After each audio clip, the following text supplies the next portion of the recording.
قبل كل شيء تحية طيبة لكل واحد منكم. نشكر الأستاذ الزايري كان أفضل الورشة ديالنا، أيضا الأستاذ موسيقى خاصة في الورشة، وكنشكر الضيوف الحاضرين معنا عبد الرحمن المولد. بغيت نوه على واحد الفكرة أن ما كانش تكافؤ الفرص، يمكن الأفكار ديالنا تكون ناقصة على الأفكار ديال المجموعة الأولى. علاش؟ لأن ما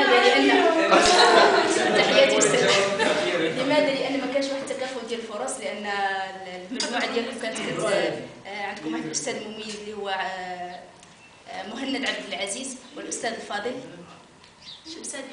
شمس الدين. ونسيلو خاطر عندنا واحد النكتة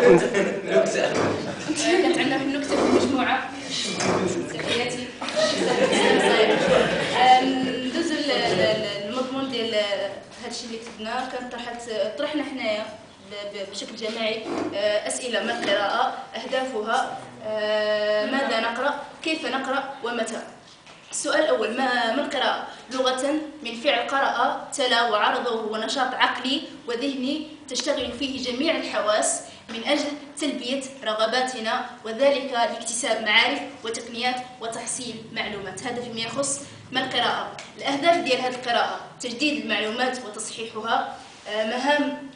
مهما اختلف الجنس الأدبي فنحن نقرأ لاكتساب الأسلوب وتحسين المستوى المعرفي، إغناء الرصيد المعرفي واللغوي، اكتساب خبرات في التواصل في حياتنا اليومية، اكتساب جرأة في الإلقاء الأدبي. اكتساب جرأة في الإلقاء الأدبي، تحصيل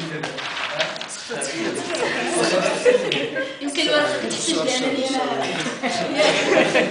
أنا اكتساب جرأة في الإلقاء الأدبي، تحصيل شهادات لولوج سوق الشغل.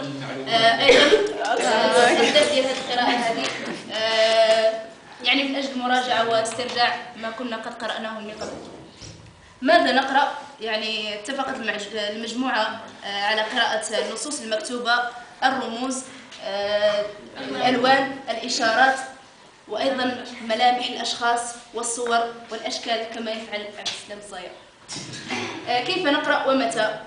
الملاحظة، استعمال الحواس الذهنية والوجدانية لتحديد موضوع النص، استيعاب موضوع النص والإشكالية وتطبيقها في الواقع. أو يعني نقرأ في أوقات. متى نقرأ؟